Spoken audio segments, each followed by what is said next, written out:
یہ ایسی دعا ہے وہ لوگ جن کو ابھی تک اولاد نصیب نہیں ہوئی ہے،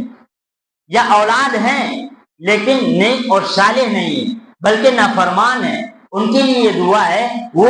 اس دعا کو بکثرت مانگیں تو جو صاحب اولاد نہیں ہے انشاءاللہ وہ صاحب اولاد ہو جائیں گے، اور جن کی اولاد نیک نہیں ہے ان کی اولاد نیک ہو جائے گی۔ اس دعا کو آپ مانا کریں، ربنا هب لنا من ازواجنا وذریاتنا قرۃ اعین واجعلنا للمتقین اماما۔ اور تمام انبیاء، صلحاء، اتقیاء اور تمام بڑے بڑے جو صالحین تھے ان کی یہ دعا ہوتی تھی، ربنا هب لنا من ازواجنا وذریاتنا قرۃ اعین واجعلنا للمتقین اماما۔ اے ہمارے رب، ربنا هب لنا من ازواجنا، ہمیں نیک بیویاں عطا فرما، من ازواجنا وذریاتنا، ہمیں نیک صالح اولاد عطا فرما، قرۃ اعین، جو آنکھوں کی ٹھنڈک بن سکے،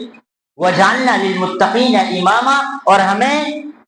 ان کا پیشوا بنا، ان کا امام بنا۔